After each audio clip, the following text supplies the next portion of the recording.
सचिव बाल करते इसका ये बहुत ही क्या बोलते हैं कि जिगर का प्रोजेक्ट है। उन्होंने काफी मेहनत दी है प्रोजेक्ट के ऊपर। साथ ही उसके बाद में ये हुआ कि हम लोगों ने नेटवर्किंग शुरू की अपने बाहर के, मुंबई के बाहर के लोकेशन के जितने भी अपने फ्रेंड्स थे उनके साथ हमने नेटवर्किंग करने की शुरुआत की, क्योंकि ये नीड महसूस होने लगी जब भी हम लोग पार्लियामेंट्री कमेटीज और कमीशन के सामने जाते थे। और कभी हम बोलते थे कि भाई हम ऑल इंडिया एसोसिएशन है, लेकिन सामने बैठे वाले खाली मुंबई वाले दिखते हैं, सब इंगड़े कामड़े खंडागड़े और बचपड़े दिखते हैं, वैभव घोड़े दिखते हैं। तो लोग भी समझ जाते थे ये क्या है, ये तो फेक एसोसिएशन है, मैनेजमेंट ने लाके बुला के बिठा के दिया यहाँ पे। ऐसी कमेंट हमको सुनने को मिली, बहुत बुरा लगता था। तो हमने बोला कि सर हमको किसी भी तरीके से हमारे जो बाकी सोच के लोग हैं उनको साथ में लाना पड़ेगा, बाकी रिफाइनरीज के जो लोग हैं उनको साथ में लाना पड़ेगा। अदरवाइज हमारा जो आवाज है, हमारी जो फीलिंग्स है, ये हमारी इंक्लूसिव फीलिंग्स नहीं बन रही। हम खाली बॉम्बे बेस के लोग, मराठी लोग ही उसमें बात करने जा रहे हैं। वहाँ हमारे साथ बंगाली शेड्यूल कास्ट भी है, तमिल शेड्यूल कास्ट भी है, और केरला शेड्यूल कास्ट भी है, और नॉर्थ इंडियन शेड्यूल कास्ट भी है। सब शेड्यूल कास्ट हमारे कंपनी में काम करते हैं, शेड्यूल ट्राइब हमारे कंपनी में काम करते हैं, और हर एक की अपनी अपनी दिल की आवाज है। ये आवाज जब तक स्टैट्यूटरी बॉडीज तक नहीं पहुंचेगी तब तक हमारी गवर्नमेंट की जो पॉलिसीज बनती है वो पॉलिसीज के ऊपर हम इम्पैक्ट नहीं कर पाए। सो ये जो हमारी बात थी, मैनेजमेंट ने बहुत सीरियसली इसके ऊपर सोचा, और हम लोगों ने फिर दौरे हमने शुरू किए, टूर शुरू किए। शुरू के दिनों में मुझे याद है सारा जी आजाद यहाँ पे है, संजय खंडागड़े, मैं, वैभव, हम लोग बिना किसी रीजंस के जाते थे। वाइजैक रिफाइनरी तो हम बिना रीजंस के भी गए हुए, कोई मीटिंग नहीं, जस्ट गए और मिल के आए लोग। यहाँ पे अभी कृष्णा अपना ये के वगैरह भी महेश, ये भी लोग उस टाइम में थे, उनके साथ कई बार हम लोग जाके ऐसे ही मिल के। राजू गणेश यहाँ पे हमारा साथी बैठा हुआ है, तो उसके पास भी हम लोग ऐसे बिना मतलब से गए। नॉर्थ जोन में भी हम बिना मतलब के गए। साउथ में हम जाते थे तो सबसे पहले हमको उमापति मिला। Umapati is a man who has supported our activities from the day one. North में हम जाते थे तो वहाँ आतंक प्रकाश मिला, वो भी एक ऐसा इंडिविजुअल खड़ा रहा कि यार मैं शेड्यूल कास्ट हूँ, फिर उसको पकड़ के भी बाकी लोग जो उसके साथ जुड़ गए। साउथ में जब गए तो वहाँ पे हमको अपना ये गुणशीलन मिला। तो ऐसे लोग जुड़ते चले गए और कारवा बनना चला गया। आज एक माहौल है कि हम लोग इतनी 120-130 के संख्या में पूरे ऑल ओवर इंडिया के सीईसी के मेंबर यहाँ पे अवेलेबल। उसके बाद में हमारी petroleum national federation of petroleum SC employees welfare association हुआ करती थी। ओएनजीसी और बीपीसीएल, आईओसी और एसपीसीएल के हमारी जो पुराने लोग थे, एक्चुअली उन्होंने ये फेडरेशन बनाई थी, लेकिन ये कुछ कारणवश बंद पड़ी। तो जब हम यहाँ पे आए कम्युनिटी में तो हमको लगा कि भाई ये बहुत काम की चीज़ है, क्योंकि हम लोग पूरे ऑयल सेक्टर की एससी एसोसिएशन अगर एक साथ में है तो एक काफ़ी बड़ी एक एनर्जी बन सकती है। इसमें से हम तो सोशल वर्क अच्छा कर सकते हैं। सो उसी उद्देश्य को नजर में रखते हुए नेशनल फेडरेशन ऑफ पेट्रोलियम का रिवाइवल हम लोगों ने किया। उसके बाद में सर जब दौर चला प्राइवेटाइजेशन का, तो मुझे याद है किस तरीके से हम लोगों ने वो केस सुप्रीम कोर्ट में हम लोगों ने दायर की। जब हमारा प्राइवेटाइजेशन का दौर चला वाजपेयी जी के कार्यकाल में, तभी एक दिन ऐसा था कि हमारे पास ना तो कोई पैसा है, ना कोई रिसोर्सेस है, ना कुछ है, कुछ नहीं हमारे पास। फिर भी हमारी जो सीईसी है वो इस उद्देश्य पे पहुंची कि भाई हमें कुछ ना कुछ तो करना है। जब देखा गया कि बाल्को का जो सुप्रीम कोर्ट का केस था वो रिजेक्ट हो गया, एडमिट भी नहीं हुआ था, तो उसके बाद में एसपीसीएल बीपीसीएल का केस एडमिट होगा कि नहीं, यहाँ से शुरुआत कि हम जाएंगे तो जाएंगे सही, लेकिन जाएंगे पिटीशन बनाएंगे, कोर्ट में दायर करेंगे, और एडमिट नहीं होगी। ये बहुत सबसे बड़ा डर हमारे आजू बाजू के लोगों ने हमारे दिल में बिठाया। बट हमने ये सोचा कि ठीक है, कोशिश करने में क्या है, एनीवे हम लोग तो प्राइवेटाइज तो होंगे अगर होना है, बट हमारे हाथ में कुछ रास्ते हैं। एक रास्ता ये भी है, बाबा साहब अम्बेडकर अपने संविधान के बारे में कहते हैं कि हमारे भारतीय नागरिक जिसको ऐसा लगता है कि भाई कुछ गलत हो रहा है, उसका आंसर उसको कॉन्स्टिट्यूशन में मिलेगा। हर एक हमारा सिटीजन, भारत का हर एक सिटीजन जिसको ऐसा लगता है कि कुछ गलत हो रहा है, उसका सोल्यूशन उसको कॉन्स्टिट्यूशन में मिलेगा। और यही जो सीख है बाबा साहब की, उसको ध्यान में रखते हुए हमने ये सोचा कि अगर हमारी कंपनी डिसइन्वेस्टमेंट हो रही, प्राइवेटाइज हो रही है, तो इसमें कुछ गलत हो रहा है। हमारे देश की इतनी बड़ी संपत्ति अगर प्राइवेटाइज हो रही है तो हमारे देश का एक नुकसान है, ऐसा हमें लगा। हमारी पब्लिक की प्रॉपर्टी है, हमारे कॉमन मैन की प्रॉपर्टी है, ये अगर प्राइवेटाइज हो गई तो ये हमारे देश की नहीं रहेगी। ये कुछ गलत हो रहा है। इस उद्देश्य से हम लोगों ने ये जो पिटीशन जो बनाई थी, और दिन आया 16 सितंबर 2003, इस दिन हमें रिजल्ट मिला कि भाई हमारा डिसइन्वेस्टमेंट रुक गया। मैं ये जरूर बोलना चाहूँगा यहाँ पे कि ये जो एसोसिएशन है, हम लोग जब दिल्ली में गए पिटीशन लेकर के, और जब हमने वो पिटीशन ड्राफ्ट की, बनाई, एडमिट की, हमारी पिटीशन एडमिट होने के बाद हम लोग हमारी जो एसपी एमएसए थी उसके पास गए, अशोक सिंह जी के पास गए, और उनको हमने रिक्वेस्ट की कि भाई आप हमको एटलीस्ट सपोर्टिंग लेटर दे, भले आप पिटीशन मत डालें, बट हमको हमारी पिटीशन ऑलरेडी एडमिट हो, उसको स्ट्रेंथ लाने के लिए आप हमको एक सपोर्टिंग लेटर दे। तो यमसा was not willing to join the case, ना तो कोई उनका ये था कि भाई हम वो सपोर्ट करेंगे, लेकिन हमने वो मैटर बहुत परसू किया। मुझे याद है कि हम लोग ऑलमोस्ट एक पूरा दिन हिंदुस्तान भवन में अशोक सिंह और जो श्रीवास्तव थे उनके साथ में बैठे थे। उनको हमने उनको हमने रिक्वेस्ट की, बहुत कोशिश की कि एटलीस्ट आपके पास पैसा है, हमारे पास तो कुछ भी नहीं। जब हम लोगों ने कोर्ट में दायर की तो हमने अपने अकाउंट से पैसे, पर्सनल अकाउंट से पैसे निकाल के वकील को दिए, हमारी जो कॉन्ट्रीब्यूशन होगा वो होगा, बट एटलीस्ट यमसा के पास पैसा है तो आप लोग कम से कम ज्वाइन तो करो। So after the consistent follow up of almost 8 days, 8 दिन के बाद यमसा से हमको सपोर्ट मिला कि भाई ठीक है, हम लोग भी अगर आपका एडमिट हो गया तो हमारा तो आपके सपोर्ट में रहेगा, हमारा भी एक केस रहेगा करके 8 दिन के बाद हम लोगों ने अपनी भी पिटीशन डाली। जब हम लोग दिल्ली में बैठे थे वो सुप्रीम कोर्ट के माहौल में, वहाँ पे भी प्रशांत जी भूषण, जिनकी एनजीओ थी शशि भूषण और प्रशांत जी भूषण, उन्होंने भी फिर एक PIL हमारे साथ में ज्वाइन कर दी।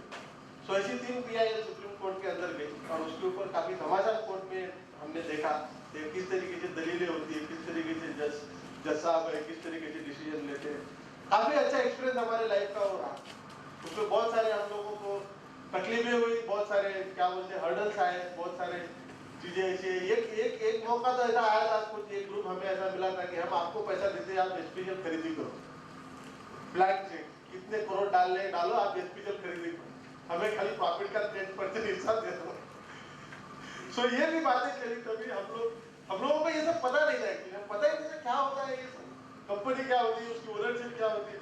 बट ये जो पर्टिकुलर केस हम लोगों ने की, उसमें बहुत कुछ सीखने को मिला, काफी कुछ इंप्रूवमेंट हम लोगों में। एक्चुअली उसके बाद में आया कि दुनिया बहुत बड़ी है, हम लोग बहुत कम सोचते हैं, कम देखते हैं, पर जब हम अपने माहौल के बाहर निकल जाते हैं, दुनिया बहुत बड़ी है। कि दुनिया में आप कुछ भी कर सकते हैं, कुछ भी कर सकते हैं, अगर आपके पास ताकत है, हिम्मत है, और आपके पास में अगर वो जिगर है तो आप कुछ भी कर सकते हैं। ये चक्कर में हम लोगों ने मुंबई में एक कोऑर्डिनेशन कमेटी बनाई थी, क्योंकि हमारे पास पैसा नहीं था, तो पैसा चाहिए तो बाकी सबका, समाज का भी सपोर्ट हमारे साथ होना चाहिए। सो ये मुंबई के अंदर almost 130 organisations are existing that time. तो हमने सबके पास गए, सबके घर गए, हम लोग सबके ऑफिस में गए कि भाई ये हमारी ये लड़ाई है, आप लोग सपोर्ट करो। तो 130 ऑर्गेनाइजेशन ने हमको सपोर्ट किया था ये केस के लिए। हम लोगों ने 140 एमपीज की मुलाकात की थी। हम लोग ग्रुप में बना के 5-5, 10-10 का ग्रुप दिल्ली में जाया करते थे, और हर एक एमपी के घर में जाकर के हम लोगों ने उनके ऑफिशियल चैम्बर्स, पार्लियामेंट चैम्बर्स में जाकर के हम लोगों ने मुलाकातें की। हम लोगों ने 2 प्रोन अप्रोच उस टाइम रखा। एक तो सुप्रीम कोर्ट की केस तो थी, बट पॉलिटिकली भी थोड़ा प्रेशराइजेशन का माहौल क्रिएट करने की हम लोगों ने कोशिश की। उसका रिजल्ट ये हुआ कि हमें जो फंड की जरूरत थी वो फंड भी हम लोग कलेक्ट कर पाए। हम लोगों ने कुछ चैरिटीज सोची की। इस बारे में एक बहुत अच्छी चीज उस टाइम में मैंने देखी थी, हमारे एक्स चेयरमैन एमवी लाल साहब, उन्होंने मुझे बोला था कि एटलीस्ट मैं तुम्हारे सपोर्ट में जो है, मेरा जो स्पेशल का जो कहना है वो मैं एसोसिएशन के सपोर्ट में दूंगा।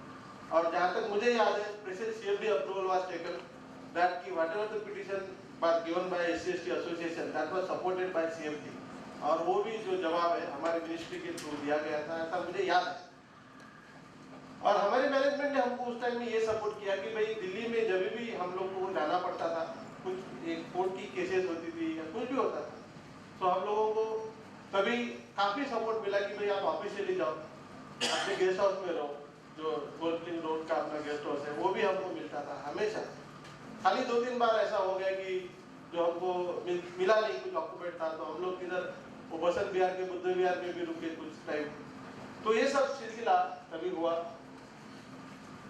सबका रिजल्ट ये रहा कि आज की तारीख में हमारी कंपनी प्राइवेटाइज नहीं हुई और अभी भी हम पब्लिक सेक्टर एम्प्लॉय करते हैं। 2005-6 में हम लोग बहुत क्लोजली वाइजैक रिफाइनरी के साथ कमेटी के साथ काम करना शुरू किया और ये क्लोजली काम करने के टाइम में क्या हुआ कि जो पंचसूत्रा का स्पेशल इशू था उसके ऊपर काफी हम लोगों ने ज्वाइंटली काम किया। फिर वीआर रोस्टर कमिटीज फॉर्म हो गई, fact finding committee, MR rosters committee भी उस बाद में हुई, मार्केटिंग रोस्टर कमेटी भी बनी। तो हमको ये हमारे जो रोस्टर सिस्टम है इसके बारे में पढ़ाई करने के बाद बहुत सारी जानकारी तो ऐसी मिली कि उसको उसमें इम्प्लीमेंट करना बहुत जरूरी है। सो अकॉर्डिंगली जो भी रिपोर्ट टाइम टू टाइम बने वो मैनेजमेंट के सामने रखे हैं और जो भी इम्प्रूवमेंट लानी है आने वाले दिनों में हम देखेंगे इसमें और भी इम्प्रूवमेंट आएगा। 2007 में हमारी जो जोनल कमेटी है वो एस्टैब्लिश, उसकी जो इंट्रोडक्टरी मीटिंग्स है जोनल मैनेजमेंट के साथ वो शुरू होगी। देन जो जोनल कमिटीज है और उसके जो प्रेसिडेंट सेक्रेटरीज है और जो रिफाइनरी कमिटीज है उसके जो प्रेसिडेंट और सेक्रेटरीज है इनका पार्टिसिपेशन हमारी हर एक स्टैट्यूटरी रिव्यू मीटिंग्स में चालू हो गया। जयंती फंक्शन में ये लोगों का आना शुरू हो गया। एनुअल ट्रेनिंग और प्रेसिडेंशियल डायरेक्टिव में ये लोगों का आना शुरू हो गया। 2009 में ऐसा एक माहौल क्रिएट हो गया कि हमने जब हमारे जोशी साहब यहाँ पे है उनको जब हमने बोला कि सर हमारा सबसे बड़ा प्रॉब्लम क्या है कि हमको नॉलेज नहीं होने की वजह से बहुत सारी गलत फहमियां हमारे दिल में है। रिजर्वेशन क्या है, क्यों आया है, कार्टिजन क्यों है, किसलिए है, कब तक रहने वाली है, कॉन्स्टिट्यूशन क्या है, हमारे सेफगार्ड क्या है, इसके बारे में हमको मालूमात नहीं है। इसलिए बहुत सारे प्रॉब्लम्स आते हैं। अगर ये प्रॉब्लम्स का सोल्यूशन अगर हमको ढूंढना है तो हमारे लोगों को बीच हमको जाना पड़ेगा, उनके साथ बात करनी पड़ेगी, उनके साथ अपना रैपोर्ट डेवलप करना पड़ेगा और उसमें से फिर क्रिएट हुआ एक और जो माइलस्टोन जिसको हम ट्रेनिंग और presidential directive implementation sensitisation initiative, जो किताब का आज हम लोग इनॉग्रेशन भी करने वाले साथ के आपको। सो इस सेंसिटाइजेशन इनिशिएटिव के बाद ये हो गया कि इसको हमने बायलैंग्वेज में बनाया, हिंदी और अंग्रेजी में, ताकि जो भी हमारे जो पार्टिसिपेंट करते हैं उनको समझने में काफी आसानी होती है। अभी ये माहौल है कि जैसे कि वेस्टर्न में मैंने पर्टिकुलरली देखा है कि SC/ST मेंबर्स वेदर ऑफिसर्स और नॉन मैनेजमेंट, उनके अलावा हमारे जनरल कैटेगरी के भी लोग बहुत ही इंटरेस्टिंगली ये कार्यक्रम सुनना चाहते हैं, आके बैठते भी। और हमारे जो सीनियर मैनेजमेंट के जो हमारे कलीग हैं, जैसे कि पांडे साहब पूरा दिन मेरा एक प्रोग्राम इंदौर में सुन रहे थे।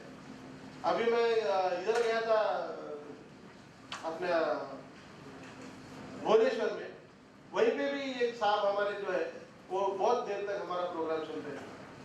सो हमारे सीनियर मेंबर जो है मैनेजमेंट के, उनको भी इसमें बहुत सारा इंटरेस्ट है। बीच में ये हुआ कि जो हमारी जो रिक्रूटमेंट बोर्ड है, रिक्रूटमेंट पैनल्स है, उनके लिए भी सीएलओ ऑफिस की तरफ से प्रेसिडेंशियल डायरेक्टिव्स का सेंसिटाइजेशन का प्रोग्राम लगाया गया। उसका भी काफी अच्छा रिजल्ट मैंने सुना है कि आया है, क्योंकि रिजर्वेशन क्यों देना चाहिए यही अगर पता नहीं तो वो आदमी रिजर्वेशन क्यों दे। सो वो बहुत इंपॉर्टेंट स्टेप हमारी कंपनी में हुई है। सो इसके लिए भी मैनेजमेंट का जो सपोर्ट हमको रहा है वो बहुत ही सराहनीय रहा है।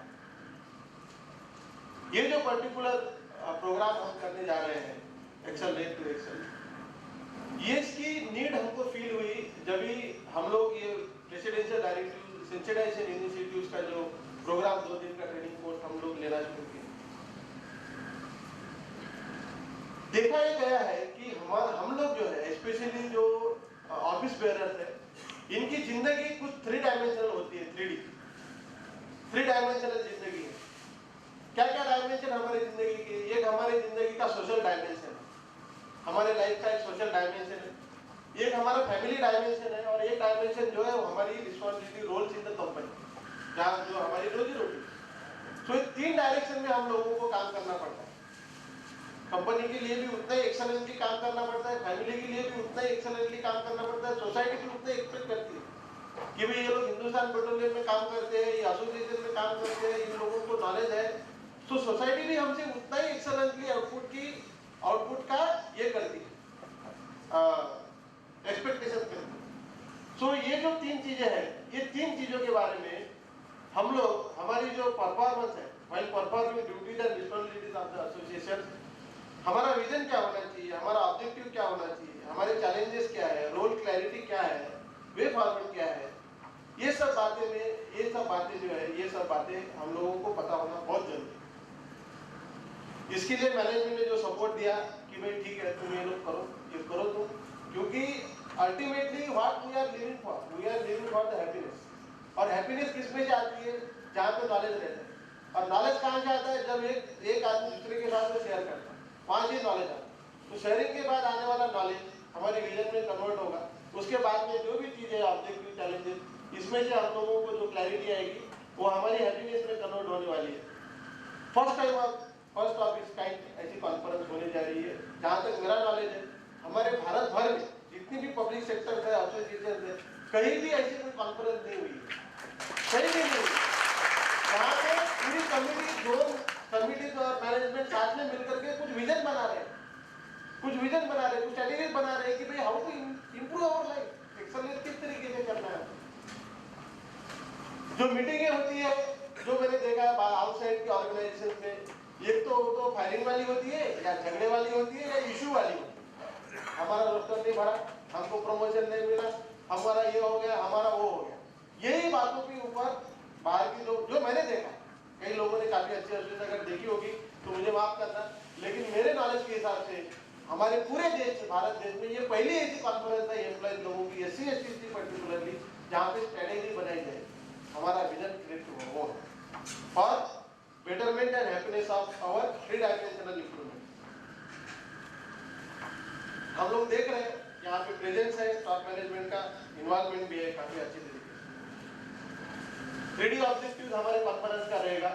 इसमें हम to listen the voice of stakeholder, जितने भी स्टेक होल्डर्स है एसोसिएशन की, उनका आवाज सुनने की कोशिश करेंगे, उनकी फीलिंग्स समझने की कोशिश करेंगे। Co-create the vision of the association in view of the change business scenario and government policy. तो गवर्नमेंट पॉलिसीज बदल रही है, बिजनेस सिनेरियो चेंज हो रहे हैं, उस सिनेरियो में हमारी क्या विजन होगी। देन स्ट्रेटेजीज हमको बनानी है जो कि हमारी कंपनी के साथ अलाइन हो। एक्शन प्लान हमको डेवलप करने हैं, और मॉनिटरिंग मैकेनिज्म ये बहुत ही इंपॉर्टेंट हिस्सा होता है कोई भी स्ट्रेटेजीज की इंप्रूवमेंट के लिए, वो भी हमको इस 2 दिन के प्रोग्राम में बनाना है।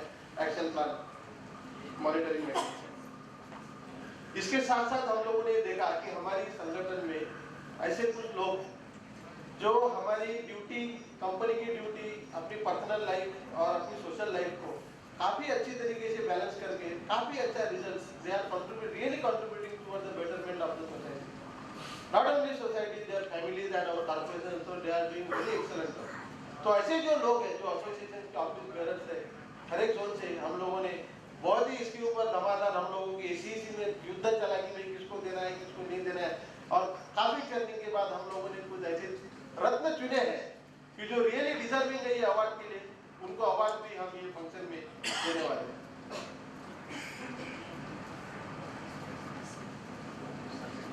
ये कॉन्फ्रेंस का जो टेक अवे है, हम क्या लेके यहाँ से जाएंगे, यहाँ से हम टू डू लिस्ट लेके जाएंगे। किस लिए? फॉर द 3D एक्सेलरेशन, हमारे 3 डायमेंशनल लाइफ को एक्सेलरेट करने के लिए toward the excellence with love, ये हमारा टू डू का लिस्ट, ये प्रोग्राम से हम लेके जाएंगे। Thank you for listening this overview from me.